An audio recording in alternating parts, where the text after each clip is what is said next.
नमस्कार दोस्तों, कैसे हैं आप सभी। उम्मीद है बहुत ही अच्छे होंगे। तो ये हमारी इतिहास की पहली क्लास है। इसमें हम शुरुआत से इतिहास को पढ़ेंगे। जब हम इतिहास को पढ़ते हैं तो शुरुआत में हमारे दिमाग में एक ही ख्याल आता है कि इतिहास क्या है, क्या जो बीत गया वो इतिहास है। तो साधारण भाषा में हम इतिहास को इस तरीके से देखते हैं कि अतीत में मानव के द्वारा किए गए महत्वपूर्ण कार्य हुए, उस समय की जो घटनाएं हुई उनका अध्ययन इतिहास है। ऐसा हम साधारण भाषा में देखते हैं। लेकिन एक सटीक डेफिनेशन तो होनी चाहिए ना। जो वर्तमान में अभी एग्ज़ाम का जो पैटर्न है वो भी पूरी तरीके से चेंज हो गया है। तो उसको देखते हुए जब इतिहास को पढ़ते हैं तो उस समय की जो सामाजिक है, उस समय की राजनीतिक, उस समय की आर्थिक, उस समय की सांस्कृतिक गतिविधियाँ और उनकी कंडीशंस को हम क्रमबद्ध अध्ययन करते हैं। तो उसको इतिहास में शामिल किया जाता है और उसी को इतिहास कहते हैं। तो इसमें मैंने डेफिनेशन लिखी है कि ये डेफिनेशन है, आप इसमें देख सकते हैं कि इतिहास मानव समाज के अतीत की सामाजिक, राजनीतिक, आर्थिक तथा सांस्कृतिक गतिविधियों का क्रमबद्ध अध्ययन है। वर्तमान में जो क्वेश्चन पूछे जाते हैं वो सबसे ज़्यादा अब उस समय की सामाजिक कंडीशन कैसी थी, उस समय की आर्थिक कंडीशन कैसी थी और उस समय की सांस्कृतिक कंडीशन कैसी थी, उनसे ज़्यादा क्वेश्चन पूछती हैं अभी जो परीक्षाएं होती हैं उनमें। इतिहास का जनक हेरोडोटस को कहा जाता है। हेरोडोटस जो है यूनान का रहने वाला था। इसके बारे में जो है मैं आगे आपको बता दूंगा और डिटेल्स। अथर्ववेद में भी इतिहास शब्द का यूज किया गया है। ये 100 टर्म्स वाले कुछ पॉइंट हैं जिनको आप याद रखिए, कभी कभी एग्जाम में पूछ लेता है। कौटिल्य के अनुसार इतिहास एक विषय न होकर महाविषय है जिसमें 6 चीज़ों को शामिल किया गया है। कितनी चीज़ों को शामिल किया गया है? 6 चीज़ों को। पुराण हो गए, इतिवृत्त हो गए, आख्यायिका हो गए, उदाहरण हो गए, धर्मशास्त्र और अर्थशास्त्र। अब हमें क्या है ना, जब मतलब बहुत सारे ऐसे शासक हुए जिनके टाइम पर जो विदेशी शासक हुए उन्होंने आक्रमण किए और उन आक्रमण की जानकारी भी उनके जो विदेशी जो शासक थे उनके उनके जो इतिहासकार थे उनके द्वारा लिखी गई विवरण से हमें प्राप्त होती है। जैसे आप सिकंदर ने जब भारत पर आक्रमण किया था, जब जो गद्दी पर जो शासक बैठा था, मगध का जो शासक था धनानंद, वो बैठा था, उस समय अलेक्जेंडर सिकंदर ने जब आक्रमण किया था तो उसकी जानकारी भी जो है प्लूटार्क के विवरण से ही प्राप्त होती है। तो हमें कहीं ना कहीं इनका जो इनके बारे में थोड़ा थोड़ा जानना भी आवश्यक हो जाता है कहीं ना कहीं। और इसकी पुष्टि जो भारतीय जो स्रोत हैं उनसे इसकी पुष्टि करके हम जो है इसकी पुष्टि करते हैं कि उन्होंने इस समय आक्रमण किया था। अब ये एक तरीके से इस तरीके से भी जो है आवश्यक हो जाता है क्योंकि भारत के साथ यूरोप का जो मतलब प्राचीन काल से ही जो है रिलेशन बना हुआ है। क्योंकि उस समय भी जो है भारत जो है यूरोप के साथ मतलब जब मौर्य साम्राज्य था तो उसके समय से ही जो है व्यापार करने लग गया था यूरोप के साथ और साउथ ईस्ट एशिया के साथ। तो कहीं ना कहीं इस वजह से भी जो है, और उसके बाद आप लोग जानते ही हैं कि जब ब्रिटिश गवर्नमेंट आई तो उन्होंने कई सालों तक जो है भारत पर जो है औपनिवेश किया, कई सालों तक भारत पर शासन किया और भारत को लूटते रहे। तो इस वजह से भी जो है कहीं ना कहीं उन्होंने हमारे इतिहास को गहरे रूप से प्रभावित किया है। तो उनके बारे में थोड़ी थोड़ी ही जानकारी लेना थोड़ा थोड़ा आवश्यक हो जाता है। तो हम देखते हैं कि रोमन इतिहासकार और यूनानी इतिहासकार के बारे में देखेंगे। ज़्यादा नहीं देखेंगे, बस थोड़ा थोड़ा देखेंगे। जो रोमन इतिहासकार थे यानी कि, तो उस समय इतिहास कौन लिखवाता है? जो राजा होते हैं, उस समय के जो शासक होते हैं वही इतिहास लिखवाते हैं। समझ रहे हो बात को? तो जो रोमन इतिहासकार थे तो उस समय जो इतिहासकार थे वो उस समय के जो कुलीन तंत्र से, उस समय के जो राजतंत्र से उनसे नज़दीकी से जुड़े हुए थे। तो ये जब इतिहास लिखते थे तो जो राजा उस समय के जो शासक हो गए, उस समय के जो शासक थे, उस समय के जो कुलीन तंत्र थे, उनको जो है उनको जो है मध्य केंद्र में रखकर ही जो इतिहास लिखते थे। यानी कि प्रत्येक व्यक्ति को महत्व देते नहीं थे, किसी विशेष व्यक्ति को ही महत्व देकर इतिहास को लिखते थे। जबकि इसके अपोजिट जो यूनानी इतिहासकार थे वो प्रत्येक व्यक्ति के जीवन के प्रत्येक पहलू को देखते हुए इतिहास को लिखते थे। प्रत्येक व्यक्ति को महत्व देते थे और ये क्या करते थे? सत्य की खोज पर बल देते थे। जैसे कोई भी घटना हो जाती है तो उसके पीछे कारण को जानने का प्रयास करते थे, घटना कैसे हुई। जैसे मान लीजिए उस समय की जा सकते, जैसे हम ईरान के मतलब रोमन इतिहासकार के बारे में जानने का प्रयास करें, तो जो रोमन इतिहासकार थे उस समय के जो शासक थे, तो उस समय के जो शासक किसी दूसरे राज्य पर जब अटैक करते थे, तो रोमन इतिहासकार उनकी उनकी जो पराजित हुए जो देश थे उनकी कंडीशंस के बारे में मतलब उनके कंडीशंस के बारे में जानने का प्रयास नहीं करते थे। जबकि ऐसा नहीं है, जो यूनानी जो इतिहासकार थे वो सामने वाले, जैसे मान लीजिए उनके हाथों अगर कोई देश पराजित हुआ है, तो सामने वाले जो देश था उसकी भी या वहाँ की जो कंडीशंस थी उनकी भी जानकारी पूरी तरह से लेते थे, उनको भी इतिहास में शामिल करते थे। तो कहीं ना कहीं इनका जो इतिहास है वो रोमन इतिहासकारों की अपेक्षा थोड़ा ज़्यादा सटीक हो जाता है और ज़्यादा क्वालिटीदार हो जाता है। समझ रहे हो बात को? इनका इतिहास लिखने का जो दृष्टिकोण था वो ज़्यादा व्यापक था, वैज्ञानिक दृष्टिकोण था। ये मैंने आपको बता दिया कि युद्ध में पराजित देशों की भावनाओं को जानने का प्रयास नहीं करते थे। अब इनके कुछ इतिहासकार हुए, उनके बारे में जानकारी ले लेते हैं। जैसे लीवी हो गए और टैसिटस। ये लीवी का मैंने फोटो भी इसमें लगा दिया है। इसको रोम का हेरोडोटस भी कहा जाता था, यानी कि इसको रोम का हेरोडोटस कहा जाता था, क्योंकि हेरोडोटस का जो है इतिहास का पिता भी माना जाता है। तो कहीं ना कहीं ये उस समय के सबसे बेस्ट इतिहासकार माने जाते थे जो रोमन साम्राज्य था उनके अंतर्गत। अब यूनानी इतिहासकारों की बात करते हैं तो उसमें होमर हैं, ट्यूसिडाइटस हैं, हेरोडोटस हैं। मैंने आपको इसमें उनकी इमेज और फोटो लगा के दिखा दी है ताकि आप लोग जो है इमेजिन कर पाओ कि कैसे वो लोग थे।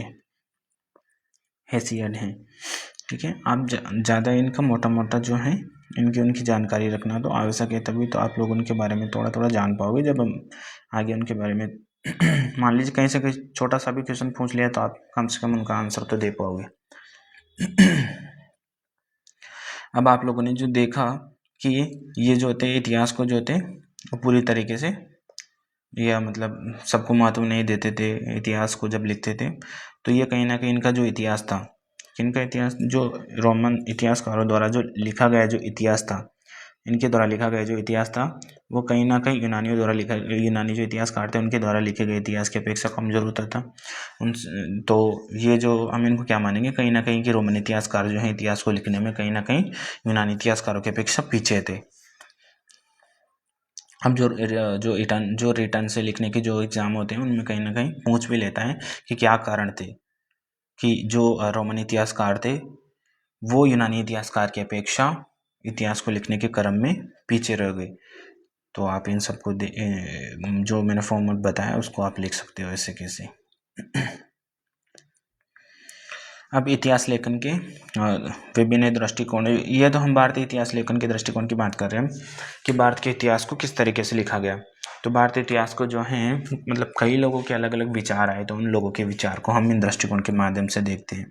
जैसे औपनिवेशिक दृष्टिकोण, राष्ट्रवादी दृष्टिकोण, मार्क्सवादी दृष्टिकोण, और जो हम अभी इतिहास को पढ़ते हैं वो नवीन दृष्टिकोण के माध्यम से पढ़ते हैं। ये बात समझ में? औपनिवेशिक दृष्टिकोण जो है उसको देखते हैं सर्वप्रथम। औपनिवेशिक दृष्टिकोण, तो जो औपनिवेशिक दृष्टिकोण, इसमें इन्होंने जो भारतीय परंपरा थी, रीति रिवाज थे और भारत की जो विधि व्यवस्था थी और भारत के विधि व्यवस्था के ज्ञान को आवश्यक माना। यानी कि इतिहास को लिखने के क्रम में इन्होंने भारतीय परंपरा, भारत की रीति रिवाज, विधि व्यवस्था और ज्ञान को आवश्यक माना। इसमें सर्वप्रथम प्राच्यविद जो 18वीं शताब्दी में जो इतिहासकार हुए, जैसे William Jones, Colebrooke, Max Muller, इन्होंने भारतीय संस्कृति से संबंधित खोजें की और उनकी प्रशंसाएं की। उसके बाद उपयोगितावादी दृष्टिकोण आता है 19वीं शताब्दी में। जो उपयोगितावादी दृष्टिकोण के जो जेम्स मिल हुए, मैकॉले हुए, बेंथम हुए, इन्होंने जो थे प्राच्यविदों की जो थी इनका कहीं ना कहीं विरोध भी किया था। अब भारतीय जो जेम्स मिल थे, मतलब ये जो जेम्स मिल हो गए, मैकॉले हो गए, बेंथम हो, इन्होंने कहा था कि भारत जो है एक प्रगतिहीन समाज है और इसको कल्याण के रास्ते पर अगर जाना है तो इसको पश्चिमीकरण का रास्ता अपनाना होगा। इसी क्रम में जो जो इन्होंने जो थी एक नई एजुकेशन पॉलिसी लागू की, जिसे मैकॉले की शिक्षा नीति भी बोलते हैं। इसके चलते जो थे भारतीय धीरे धीरे क्या हो गए, रंग से तो भारतीय रहे, लेकिन जो उनके कल्चर से हो गया, मानसिकता हो गई, उससे उनके विचार हो गए, उनसे पूरी तरह से वो अंग्रेज हो गए थे। और कहीं ना कहीं इनके पीछे जो है उनकी साम्राज्यवादी नीतियाँ भी थी, क्योंकि वो चाहते थे, कौन चाहते थे, जो ब्रिटिशर्स थे, कि वो यहाँ से कच्चा माल प्राप्त करे, कहाँ से, इंडिया से, और उनको ले जाए विदेश में, और वहाँ से उनकी जो इंडस्ट्रियल एरिया था वहाँ, क्योंकि इंडस्ट्रियलाइजेशन हो रहा था, तो वहाँ से माल जो है आसानी से और कम लागत में और सस्ते में जो है बन जाता था, तो उनको लाकर वो इंडिया में बेचते थे। अब इंडिया में वो कैसा वो तो वैसा ही सामान बनाएंगे ना जिस तरीके के वो खुद रहते हैं, तो उनको चाहिए होता है एक ऐसा मार्केट डेवलप करें जो उनकी सोच का हो। तो उन्होंने कहीं ना कहीं भारत के कल्चर को चेंज करने का प्रयास किया, और किसी भी जो है देश को अगर चेंज करना है तो उसके एजुकेशन पॉलिसी को चेंज कर दो, वहाँ के लोगों की मानसिकता बदल जाएगी। तो कहीं ना कहीं वो मानसिकता से बदल गए। तब उन्होंने जो है जैसे उनके कपड़े पहनने का जो था वो ढंग बदल गया। अब वो पहले तो जैसे धोती कुर्ता पहनते थे, अब क्या पहनने लगे, पैंट सूट पहनने लगे। विचार तो बदल गए ना उनके, बस ऐसे ही रहे। और जेम्स मिल जो थे उन्होंने एक बुक लिखी जिनका नाम था the history of British India. उन्होंने जो थे इसको 3 भागों में डिवाइडेड कर दिया इंडियन हिस्ट्री को, जिनमें हिंदू, मुस्लिम और ब्रिटिश। लेकिन इसको जो थे, जो आगे के जो इतिहासकार थे, उन्होंने इतिहास में शामिल करने से, मतलब इस तरीके से इतिहास को बनाने से मना कर दिया, क्योंकि प्राचीन समय में जो भारतीय थे वो पूरे लोग भारतीय हिंदू नहीं थे। हिंदू शब्द जो था विदेशियों के द्वारा दिया गया था, यानी कि जो विदेशी लोग जब भारत आए थे, जो नॉर्थ ईस्ट वाला जो हिस्सा है, जो विदेशी लोग इस वाले हिस्से से, मैं आपको एक मानचित्र, तो इस वाले हिस्से से जब भारत आए थे, तो यहाँ से जो ये सिंधु नदी बह रही है जो सिंधु नदी यहाँ से बह रही है, तो इस सिंधु को सकोहा बोलते थे। वहाँ की इंडो ग्रीक जो अर्ब थे वो क्या बोलते थे, सकोहा बोलते थे। तो उस समय जो सकोहा बोलते थे तो सिंधु को हिंदू हिंदू बोलने लगे, यानी कि सिंधु के पूर्व का क्षेत्र जो है वो क्या है, हिंदू, ऐसा वो बोलने लग गए थे उस समय। तो कहीं ना कहीं इसी के विदेशियों की देन जो है, विदेशियों की बदौलत हिंदू नाम पड़ा। फिर मुस्लिम जो थे वो अलग अलग समय में भारत आए थे। तो कहीं ना कहीं इस टाइम की वजह से भी जो मेडावल हिस्ट्री है, मेडावल इंडियन हिस्ट्री है, उसको हम जो थे मुस्लिम काल पूरा नहीं बोल सकते, क्योंकि उस समय कहीं ऐसे मुस्लिम हिंदू शासक भी हुए हैं। उसके बाद धार्मिक दृष्टिकोण है। धार्मिक दृष्टिकोण में मार्शमैन है, विलियम कैरी है और विलियम वार्ड है। भारत एक पिछड़ा और दकियानुमा समाज है, ऐसा ये बोलते हैं। और इनको क्या करना चाहिए, क्योंकि धार्मिक दृष्टिकोण था इनका, तो ये तो यही बोलेंगे ना कि आप ईसाईयत अपना लो तो आपका पिछड़ापन दूर हो जाएगा, आप तरक्की कर जाओगे। तो कहीं ना कहीं इन्होंने इसका सहारा लिया, इन्होंने कहा कि आप ईसाईयत अपना लो। उसके बाद जो है कार्ल मार्क्स जो थे वो भारतीय पद्धति को उत्पादन की एशियाई पद्धति कहते थे। क्या बोलते थे, एशियाटिक मोड ऑफ प्रोडक्शंस। औपनिवेशिक दृष्टिकोण, इन्होंने भारतीय इतिहास की कल्पना परक व्याख्या की। इनके अनुसार भारत में राष्ट्र की संकल्पना का अभाव है। क्या है, कल्पना परक व्याख्या की और राष्ट्र की संकल्पना का अभाव है भारत में। किनके अनुसार, जो औपनिवेशिक दृष्टिकोण वाले लोग थे उनके अनुसार भारत मात्र अलग अलग जातियों और कबीलों में बटा हुआ एक देश है। उसके बाद राष्ट्रवादी दृष्टिकोण, जब 19वीं शताब्दी में कई सारे भारतीय विद्वान हुए, भारतीय इतिहासकार हुए, तो उन्होंने जो है इतिहास को, तो मतलब अब राष्ट्रवादी परिकल्पना बदलने लगी थी। कांग्रेस की स्थापना जब 1857 की क्रांति, उसके पश्चात 1885 में कांग्रेस की स्थापना भी हुई, तो उसके बाद से जो है राष्ट्रवादी दृष्टिकोण तीव्र हो गया था। इसके जो चिंतक थे वो KP जायसवाल थे, DR Bhandarkar, RC Majumdar, UN Ghoshal और RK मुखर्जी और नीलकंठ शास्त्री, ये सारे जो थे चिंतक थे।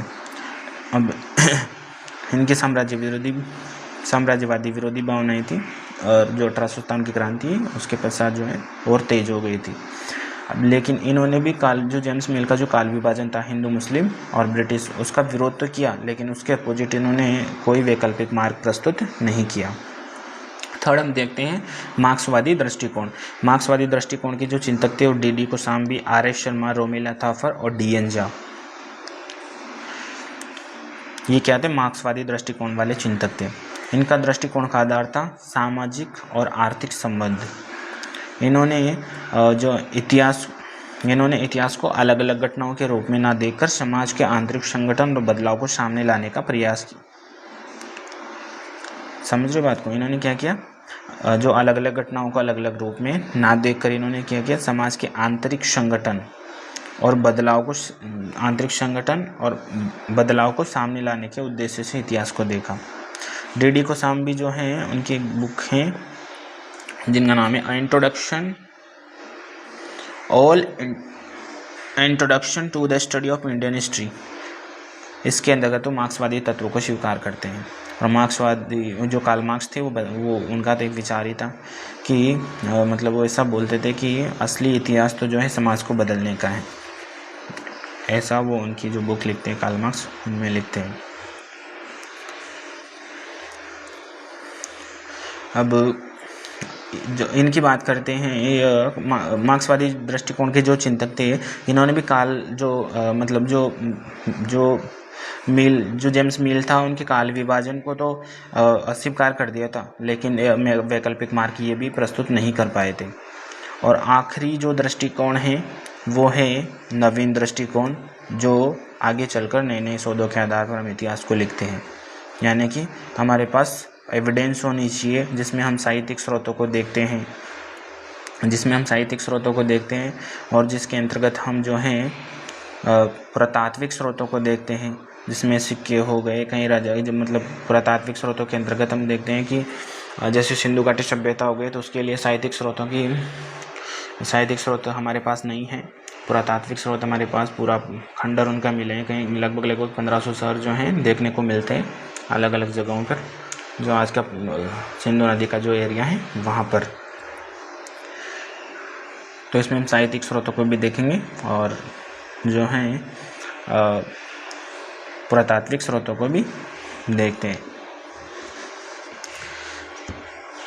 साहित्यिक स्रोत और पुरातात्विक स्रोतों को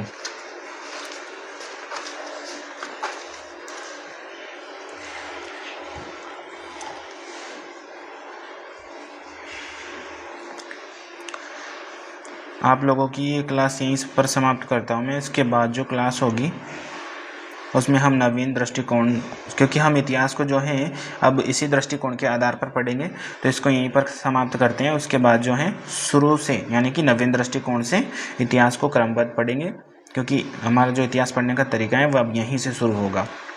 तो क्लास को यहीं ख़त्म करते हैं और जब नई क्लास शुरू करेंगे तो वहाँ से हम इतिहास को देखेंगे। ठीक है, तब तक के लिए धन्यवाद, बाय बाय। उम्मीद है आप लोगों को क्लास पसंद आई होगी। अगर आप लोगों को क्लास पसंद आई हो तो वीडियो को लाइक ज़रूर कर देना। ये हमारी यूट्यूब की पहली क्लास है। अब आप लोगों का सपोर्ट रहेगा, प्यार रहेगा तो ही क्लास आगे बढ़ेगी। ये जो PDF है मैं आप लोगों को उपलब्ध करवा दूंगा और इसका लिंक भी आप लोगों को मैं दे दूंगा। ठीक है, धन्यवाद।